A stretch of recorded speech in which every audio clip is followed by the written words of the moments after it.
தமிழ்நாடு தஞ்சாவூரிலிருந்து வருகை தந்திருக்கும் கவிஞரும் திருக்குறள் உரையாசிரியருமான ஐயாவை பற்றி ஒவ்வொருவரும் ஒன்றை சொல்லினார்கள். அதனால் அவரை பற்றி நான் பெரிதாக ஒன்றும் சொல்ல விரும்பவில்லை. இருந்தாலும் அவரை பாருங்கள். அவரை பார்த்தா ஒரு எளிய உடைய தெரியும்.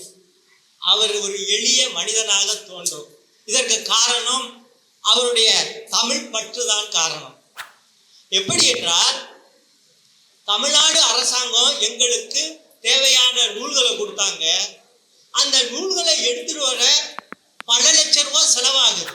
அதனால அவருடைய உடை 2 உடையை தவிர மற்றது பூரா அவருக்கு தேவையான அந்த லக்கேஜ் பூரா எங்களுடைய நூல்களை எடுத்து வந்து கொடுத்ததுனால அந்த தமிழ் ஆர்வம் அவரை எளிமையா ஆக்கியிருக்கு என்றதை நான் சொல்ல விரும்புகிறேன். நமது தமிழர் பரம்பரை தமிழ்நாட்டை ஆண்ட நேரத்தில் நந்திவர்மன் என்ற ஒருவர் அவர் இறந்த போது 4ஆம் நந்திவர்மன் ஆட்சிக்கு வந்தார். அவர் ஆட்சிக்கு வந்ததோடு அவருடைய தம்பிமார்கள், அவருடைய தம்பி ஒருவர் வந்து ஆட்சி பீடத்துக்கு தான் வர வேண்டும் என்று போரிட்டார். போரிட்டு முடியாதனால் அவர் இவனை அழிக்கிறதுக்கு போராட முடியாது, வேற என்ன செய்ய முடியும்னு தமிழ் புலவர்களை கண்டு தமிழ் படிச்சு அறம்பாட கத்து, அறம் பாடினால் ஒருத்தன் உயிர் இழப்பாங்கிற ஒரு நிலைக்கு வந்த ஒரு பாடு. அந்த யாரை கொல்ல நினைச்சானோ அவரை கொல்லக்கூடிய மனம் அவர்கிட்ட இல்லை. ஏன்னா தமிழ் நல்லா கற்ற போதனால அந்த எண்ணம் மாறிவிட்டது. இதை அறிந்த நந்திவர்மன் அவரை கூப்பிட்டு, உண்மையிலேயே நீ அறம் பாட முடிஞ்சா பாடு. அண்ணா, நான் பாடுனா நீங்க இறந்து போயிருவீர்கள், பரவாயில்ல, நீ பாடு. அந்த தமிழுக்கு அப்படி ஒரு சக்தி இருக்குதா, அதை நிலைநாட்டி காட்டணும்ல. தியோரி மட்டும் பிராக்டிக்கலா இருக்கணும்னு சொல்லிட்டு பாட வச்சு உயிர் நீத்தவன், தமிழுக்கு உயிர் கொடுத்தவன் நந்திவர்மன். குமணன் ஆட்சிக்கு வந்தபோது அவன் தம்பி இளங்குமணன் ஆட்சியை எடுத்து ஆட்சி பீடத்தில் உட்கார்ந்தான்.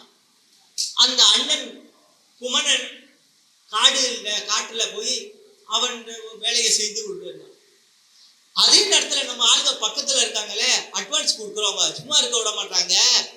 உங்க அண்ணன் எங்க காட்டுல இருக்கான், என்னைக்காவது ஒரு நாளைக்கு தொல்லை கொடுப்பான், அதனால அவனை அழிச்சாதான் உனக்கு நல்லதுன்னு சொன்னோடனே அவன் என்ன செஞ்சான், என் அண்ணன் குமணன் தலையை வெட்டிட்டு வந்தா 10,000 பொற்காசுன்னு அறிவிச்சு.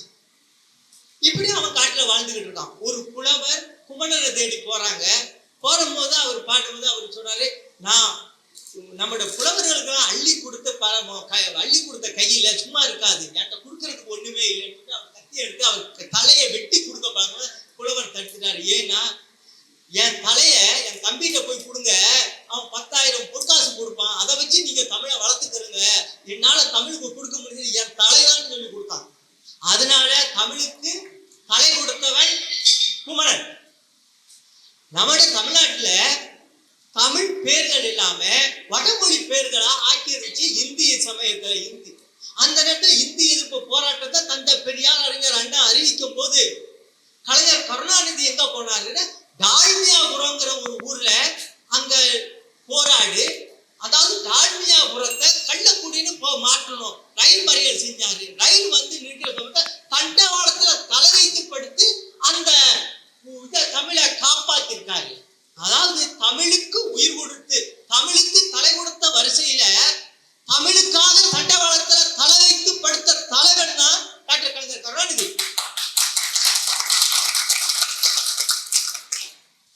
நம்முடைய தமிழ் வந்து செம்மொழின்னு எல்லாரும் சொல்றோம். செம்மொழி எப்படி வந்துச்சுன்னு சொன்னா, நம்முடைய தமிழ் இயற்கையிலே செம்மொழி தகுதிப்பட்டது. அதற்கு தமிழ்நாட்டை இருக்கும்போது பிராமணர்கள்லாம் அதிகமா இருக்கும்போது ஒவ்வொரு வெளிநாட்டு அறிஞர்கள் வரும்போது பிராமண மொழியை பயன்படுத்தி அதையும் தான் உலகத்துக்கு பரப்புனாங்க. அதை இது சமஸ்கிருதம் கரைபடியாத ஒரு மொழி இருக்கிறதுன்னு சொன்னவர் எல்லிஸ். அந்த எல்லிஸ் தான் திருக்குறளை நமக்கு கொடுத்தாங்க. திருக்குறளை நெருப்பரிக்க கொடுத்தது. நம்மளுடைய நூல்களை பூரா நெருப்பரிக்கிறதுக்கு பயன்பட்டதை வந்து அந்த எல்லிஸ் தான் தேடி கொடுத்தாரு. ஏன்னா நம்மளை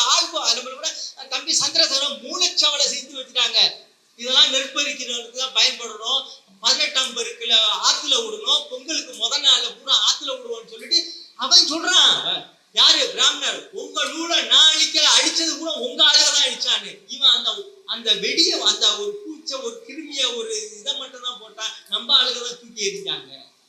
அப்ப நம்மளுடைய தமிழுக்கு செம்மொழி அந்தஸ்து இருக்குன்னு சொன்னவர் வந்து கால்டுவேட். கால்டுவேட்டுக்கு அடுத்து மருதிமார் கலைஞருங்கிறவர் 150 ஆண்டு காலமாக தமிழுக்கு செம்மொழி வேண்டும்னு அறிவிச்சாரு. அவர் ஒரு பிராமணர் தான். ஆனா அதுல ஏதாவது ஒரு நல்லவர் இருப்பார்ல, அதே மாதிரி அவர் வந்து தமிழ் அந்த பிராமணர் இருந்தாலும் தனி தமிழ் பற்றுள்ள ஒரு நல்லவர், ஒரு தூயவர். பாரதியாரும் பிராமணர் தான், அவரெல்லாம் தமிழ் பற்று உள்ளவர். அந்த மாதிரி உள்ளவர் தான் இவரு பரிதிமார் கலைஞர். அவர் பேரு சூரிய நாராயண சாஸ்திரி. இது தமிழில் தாம் பேரை தமிழ்ல மாத்தி கொண்டாங்க. ஆனா நாம் இன்னைக்கு தமிழ்ல மாத்தி கொண்டோமானா இல்லவே இல்லை. ஆனா என்னுடைய மாணவர்கள் பல பேர் மாத்தி கொண்டிருக்காங்க. இது ஒரு பெருமைக்குரிய விஷயம். அந்த தமிழை செம்மொழின்னு அறிவிக்க அவரு போராடுறாரு. நம்மளோட தமிழ் அறிஞர்கள் பூரா டெல்லியில வரைக்கும் உண்ணாவிரதம் இருந்தாங்க. பல போராட்டம் நடத்தாங்க 150 வருஷமா. பாவாணர் ஐயா வந்து தமிழுக்கு என்ன செம்மொழி ஆகுடைய தகுதி என்னன்னு சொல்லி ஒரு நூலை எடுத்து ஆங்கிலத்தில் எழுதி உலகுக்கு அனுப்பி உலகத்தில் உள்ள அத்தனை பேருக்கு இப்படிப்பட்ட மொழியான்னு சொல்லி ஆழ்ந்தாங்க. ஆனா செம்மொழிங்கிற அந்தஸ்து கிடைக்கல. அது எப்படி கிடைச்சிச்சுன்னு சொன்னா, இப்படி தமிழ்நாட்டுல நாடாளுமன்ற எலெக்ஷன் திமுக கூட்டணிக்கு 40 இடமும் கிடைச்சிச்சு. அப்ப காங்கிரஸ் ஆட்சி அமைக்கணும். ஆட்சி அமைக்கிறதுக்கு இந்த தொகுதி 40 பேர் கிடைச்சால்தான் அங்க ஆட்சி அமைக்க முடியுங்கிற ஒரு நூலில் வந்து கலைஞருடைய தன்னுடைய சிந்தனை, தன்னுடைய அரசியல் அறிவால என்ன சொன்னாரு, 11 கோரிக்கைகளை கேட்டாரு. இந்த 11 நீங்க ஒத்துக்கொண்டாதான் நாங்க உங்களோட கூடி சேருவோம்னு சொல்லி. அதுல ஒண்ணு செம்மொழின்னு அறிவிக்கணும், 2வது சேது சமுத்திர திட்டம். ஏன் இந்த சேது சமுத்திர திட்டம் அந்த செம்மொழி அறிவிக்க, செம்மொழிங்கிறது தமிழ் உயர்றத அவங்களுக்கு பொறுத்து கொள்ள முடியல. அதுல இந்த கூட நான் ஒண்ணு சொல்லிடுறேன். இன்னைக்கு நம்ம தமிழுக்கு 21 கோடி தான் செம்மொழின்னு அறிவிச்ச போது தமிழ் வளர்ச்சிக்கு கொடுக்குறாங்களோ, அங்க 400 கோடி கொடுக்குறாங்க. தமிழுக்கு 21 கோடி தான் கொடுக்குறாங்க இந்த அரசாங்கம். அதாவது இந்த செம்மொழிங்கிறத விட்டுட்டு அடுத்து இந்த சேது சமுத்திர திட்டத்தை சொன்னேன். இந்த சேது சமுத்திர திட்டத்துக்கு 1972 நம்ம கப்பலோட்டிய தமிழனுக்கு சிலையை செய்யும் போது கூட கலைஞர் ஒரு கோரிக்கை இந்திரா காந்திக்கு வச்சாங்க, சேது சமுத்திரத்தை செஞ்சு கொடுங்கன்னு. ஆனா அவங்க செய்யலை. ஏன் என்றால் சேது சமுத்திர திட்டத்தை நிறைவேற்றினா அதிகமான பணச்செலவு வரும். ஆனா பணச்செலவு வந்து அதை பயன்படுறது இங்கிட்டு தமிழ்நாட்டு தமிழனோ அங்கிட்டு இலங்கை தமிழனோ தமிழன் தான் பயன்படுவான். அதனால இதை செய்யாம அப்படியே வச்சு விட்டார்கள். இந்த கலைஞரோட இந்த அறிவு சிந்தனையால அந்த சேது சமுத்திர திட்டத்தையும் செம்மொழி மற்ற பல கோரிக்கைகளை கூட வாங்கி வச்சிருக்காங்க. ஆனா செம்மொழி இன்னைக்கு கிடைச்சிச்சு ஏதோ உலகத்துல. அதனால பல காலேஜுகள்ல பல கல்லூரிகள்ல நம்ம தமிழ் மொழியை ஆராய்ச்சில ஒரு வாய்ப்பு கிடைச்சிச்சு. ஆனா சேது சமுத்திர திட்டம் என்ன ஆயிடுச்சு, இவங்கள எங்க அடிச்சா இவங்கெல்லாம் கதர் வாங்கிய அவனுக்கு தெரியுது. என்ன செஞ்சான், இந்த சேது சமுத்திர திட்டம் நீங்க செஞ்சீங்கன்னா இங்க இது கீழே ராமர் பாலம் இருக்குடா, அந்த ராமர் பாலம் வீணால போயிடும் சொன்னோட உங்க நம்ம தமிழ பூரா அவ்வளவு சிந்தனை இல்லாம ராமர் பாலம் போயிருமான்னு சொல்லி துடிச்சுட்டாங்க. அவன் கேஸ் போட்டான், குண்டு போச்சு. நியாயமாக இன்றைக்கு அறிஞர்கள் அறிவியலர்கள் சொல்றாங்க ராமர் பாலம் இல்லை. அதை சொன்னா யாரும் ஏத்துக்கிறாங்க. ராமர் பாலம் போயிருமான்னு சொல்லி துடிச்சதுனால நம்மளுக்கு கிடைக்கிற பெரும் இழப்பு. இத வந்து அவருடைய அறிவுத்திறனால கொண்டு வந்து கொடுத்த காரியங்கள் ஒன்றல்ல இரண்டல்ல. இப்படி கலைஞர் வந்து தமிழுக்கு அவர் தொல்காப்பியம் திருக்குறளுக்கு உரை எழுதியிருக்காரு, சாதாரண உரை. அடுத்து புறநோவியம் ஒரு கதை சொல்லி எழுதியிருக்காரு. திருக்குறளே மத்த எல்லாரும் இந்த ஐயா முதல் இவர் வந்து கவிதை நிலையில எழுதினார். அந்த ஒரே இவருடைய சிந்தனை. மற்ற எல்லாம் ஒரே நிலை எழுதினாங்க, பலர் எழுதினாங்க. ஆனா கலைஞர் மட்டும் 2 தடவை சிந்திச்சிருக்காரு. அதுக்கு ஒரு ஓவியம் மாதிரி இந்த குழந்தைகள் முதல் எல்லாரும் ஏற்றுக்கொள்ளக்கூடிய ஒரு உரையம் இந்த உரை நடையும். இப்படி தொல்காப்பிய பூங்கா எந்த துறையில சங்கத்தமிழ் இப்படி பல தமிழ் எழுதுல. இன்னைக்கு கலைஞரை குறை சொல்றவனுக்கா இன்னைக்கு ஒருத்தர் சொன்னதுன்னு நான் சொன்னேன். அவர் எழுதிய சங்கத்தமிழ்ங்கிற நூலை நீ பிழை இல்லாம உன்னால படிக்க முடிஞ்சிச்சுன்னா நான் ஏத்துக்கிறேன்டா அப்படி. அவன் படிக்கவும் தெரியாது, பொது அறிவும் இல்ல, எவனோ சொன்னாலும் குறை சொல்றது. இது இப்படி ஒரு நிலையா ஆயிடுச்சு. இப்படி உயிர் கொடுத்து காத்த தமிழ நாம் காக்க வேண்டும்ங்கிற கட்டாயம், காலத்தின் கட்டாயம் நம்மளுடைய கடமையாக எண்ணி 40 ஆண்டு காலத்துக்கு முன்னே செய்த இந்த தமிழ் பணியை இந்த ஆண்டு நாங்கள் விரிவாக செய்து கொண்டிருக்கோம். இது காலத்தின் கட்டாயம், காலம் கேட்டதால் நாங்கள் செய்யப்பட்டதுதான். இந்த பணியை நாங்கள் 1000 புறம் யோசிச்சு, இதுக்கு நம்ம இந்த பரமே தமிழருக்கு செய்ய வேண்டிய பணிகள் நிறைய இருக்கு, இது தேவையான ஆனா தேவை இந்த காலத்தின் கட்டாயத்தால செஞ்சோம். ஆனா நாங்கள் செய்துட்டு இருக்கும்போது நமது தமிழ் கல்வி வளர்ச்சி மைய நிகழ்ச்சிகள்ல கூட்டத்துல என்ன சொல்றாங்கன்னா, நமக்கு எதிர்ப்பு அதிகமா வந்துருச்சுன்னு அவங்க சொல்றாங்க. அது அவங்களோட பிரச்சாரத்துக்கு தவிர அவங்க பிரச்சாரம் பண்றதுக்காக இந்த வார்த்தையை பயன்படுத்தியது. சத்தியமா சொல்றேன், நாங்க தமிழ் வளர்க்கிறவங்க, தமிழுக்கு துண்டு செய்யறவங்க ஒருத்தருக்கும் நாங்க எதிர்ப்பு அல்ல, நாங்க துணைவன் தான் என்கிறத நாங்க சொல்ல கடமைப்பட்டிருக்கோம்.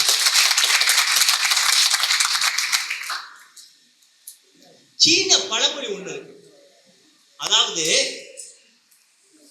ஒரு ஆண்டு நலனுக்கு பயிரை நடுங்க, 10 ஆண்டு பலனுக்கு மரத்தை நடுங்க, 100 ஆண்டு பலனுக்கு கல்வியை கொடுங்கன்னு சொல்லிருக்கு. 100 ஆண்டு பலனுக்கு நீங்க கல்வியை கொடுங்க. இந்த 100 ஆண்டு பலன் கல்வியை இன்றைக்கு நமக்கு கொடுக்கும் போது பல இயக்கங்கள் கல்வி கற்றுக் கொடுத்துருக்காங்க. இந்த கல்வி எப்படிப்பட்ட கல்வி, நம் பிள்ளைகள் எப்படி படித்து எந்த தாய் தகப்பனாலும் கேட்டிருக்கீங்களா? இன்னைக்கு பர்மாவில உயர்தேவி கத்துறோம், 10 நாள் கற்றுக் கொடுத்து அது 3 நாள்ல கற்றுக் கொடுத்து ஒரு பட்டம் கொடுக்குறாங்க. உயர்தேவி படிச்சவங்க இருக்காங்க, ஒரு பாடமாவது உங்களுக்கு தெரியுமா? பட்டம் கிடைச்சிருச்சு. அந்த பட்டத்தை என்ன செய்யுது? கல்யாண பத்திரிக்கை போடுறத தவிர அவரை எதுக்கும் யூஸ் பண்ண முடியாது. அவன் அதுக்கு அவங்க பயன்படுத்துறாங்க. ஆனா நம் தமிழ அப்படி பிடிக்குமா? சும்மா கல்யாண பத்திரிக்கையில நான் வாங்கலன்னு போட முடியாது. என்ன செய்யறது? நான் படிச்சாக வேண்டும்ல. இன்றைக்கு நான் பர்மா 3வது படிச்ச ஒரு பாடம் நினைவுக்கு வருது. அதாவது ஒரு நாடக கம்பெனியில ஒருத்தன் நாடகத்துல சேர்ந்து எழுதினான். அவன் சேர்ந்து நாடகத்துல 5 வருஷம் ஆயிடுச்சு. நாடகத்துல கதாநாயகம் வரல, எது வரல, அடுத்த நாடகம் எங்க வரல, கடைசியில அந்த கடைசி நாடகம் முடிந்த கடைசியில ஒழுலேன்னு கத்துற ஒரு இடத்துக்கு தான் வரலாம். அவனுக்கு அது திருப்தி, ஏன்னா அந்த மேடை மேல நான் ஏறிட்டேங்கிறது அவன் திருப்தி. ஆனா யோசிக்க தெரிஞ்சவங்க அதை திருப்தியா ஏற்றுக்கொள்ள முடியுமா? என்ன செய்ய வேண்டும்? இன்னைக்கு ஒரு சிறு நோய் வருது, நாம் ஒரு மருந்து சாப்பிடுறோம். இன்னைக்கு சீன மருந்து, ஜப்பான் மருந்து, இது இந்திய மருந்து, ஜெர்மனி மருந்து இருக்கு. நம்ம ஓரளவு நல்ல மருந்தை தானே வாங்குறோம், சீன மருந்து வாங்குறோமா? ஏன்? அது பயன் இல்லைன்னு. ஆனா சீன கம்பெனி என்ன செய்யும்? அது உங்களை பயந்து பல அப்படியே அவங்க விளம்பரம் செய்வாங்க. விளம்பரத்தால மயங்க முடியுமா? நான் சிந்திக்க வேணாமா? இன்னைக்கு எங்களுடைய கல்வி கொள்கை அவங்க கவிஞர் சாந்தி அவங்க சொன்னாங்க, தமிழ்நாட்டில இருந்து கொண்டு அடுத்து நம்ம தமிழ்நாட்டில் பட்டம் பெறக்கூடிய வாய்ப்பு இதெல்லாம் நாங்க அமைச்சிருக்கோம். எங்க அறநிலை கழகத்தை படிச்சவனாலதான் தமிழ்நாட்டுல போய் படிக்க வாய்ப்பு இருக்கும். புலவர் ஆகலாம், கவிஞர் ஆகலாம், எழுத்தாளர் ஆகலாம், பேராசிரியர் ஆகலாம். ஒரு பள்ளியோட எங்க பள்ளியோடம் இல்லாத பகுதியில ஒருத்தர் எங்க பள்ளியோடத்துல படிக்கணும்னா ஒருத்தனால கவிஞன் ஆக முடியாது, பேராசிரியர் ஆக முடியாது, புலவன் ஆக முடியாது. இதை நான் கண்டிப்பா சொல்ல முடியும்.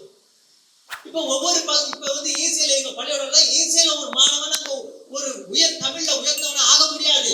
கமாயில எங்க பள்ளியோடம் இல்லைன்னா அங்க ஆக முடியாது. ரொம்ப பெருமையா 5 வருஷம் 6 வருஷம் பள்ளியோடம் இல்லாம இருக்கு. நாங்க போய் பள்ளியோடம் நடத்தினா உடனே நாங்க வர்றோம், நீங்க வரணும், பள்ளியோடம் நடத்துங்க. நாங்க பள்ளிக்கூடம் இல்லாத இடத்தை தான் தேடி போறோம். ஆனால் அங்க யாரு நடத்துறாங்க? தமிழை கற்றுக் கொடுங்க, இது உங்களோட உரிமை, உங்களுடைய தமிழ் புது சொத்து. ஆனா முறைப்படி நல்லா கற்றுக் கொடுக்க வேண்டும்.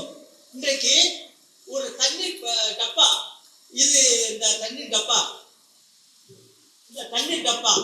இதனுடைய பெருமை என்ன? இந்த டப்பாவுக்கு தான் பெருமையா, இல்ல உள்ள தண்ணிக்கு தான் பெருமையா? இதனுடைய பெருமை என்ன? இப்ப எல்லாரும் சொல்லுங்க அது உள்ள தண்ணிக்கு தான் பெருமை. நான் சொல்லுவேன் இல்லையே இல்ல, ஒருத்தருடைய தாகத்தை தீர்க்கிறதா அதுக்கு பெருமை. ஒருத்தர் தாகத்தை தீர்க்க குடிக்க முடியாது. அந்த தண்ணி இருந்தும் பயன் இல்லை. எங்க பள்ளிக்கூடத்துல பரீட்சை வைக்க மாட்டோம், படிக்க கத்து கொடுப்போம். பரீட்சை வைக்க மாட்டோம், எழுத கத்து கொடுப்போம். பரீட்சை வைக்க மாட்டோம், சிந்திக்க கத்து கொடுப்போம். பரீட்சை வைக்க மாட்டோம், எங்க பண்பாட்டை கத்து கொடுப்போம், நம்மளோட பகுத்தறிவை கத்து கொடுப்போம். நம்மளுடைய எங்களுடைய புத்தகத்துல பாருங்க, நம்மளோட தமிழ், நம்மளோட சரித்திரம், நம்மளோட ஒவ்வொரு தியாகிகளுடைய சரித்திரங்களா அதிகமா இடம் போட்டுக்கிட்டு இருக்கு.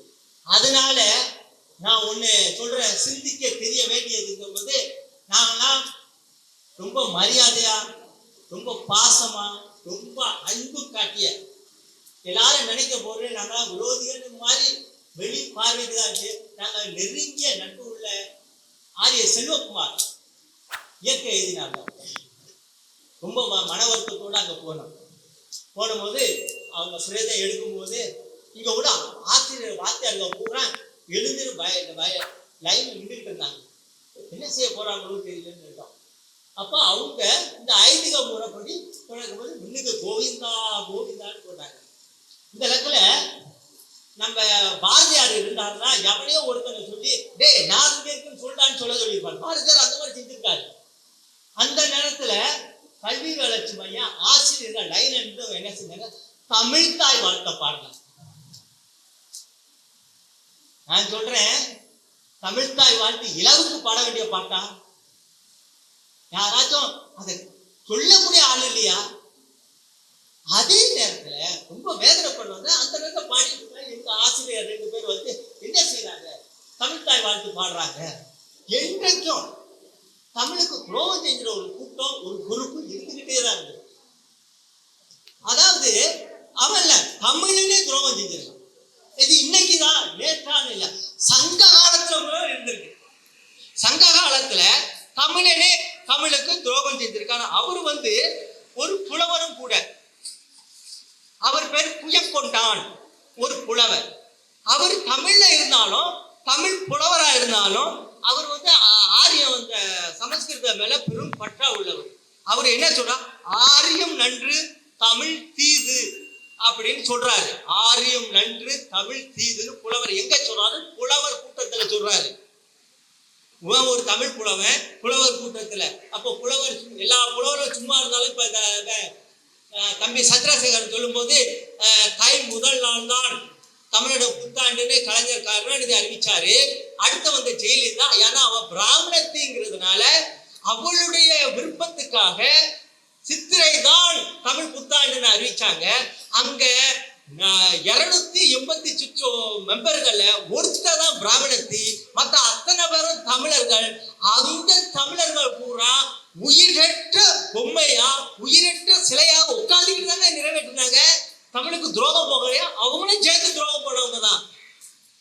அப்ப தமிழுக்கு இவர் புயப்புண்டாங்க. அப்ப மற்ற புலவர்கள்லாம் இருக்கும்போது அங்க யார் இருந்தாருன்னா நக்கீரன் இருந்தாரு. விடுவாரா நக்கீரன்?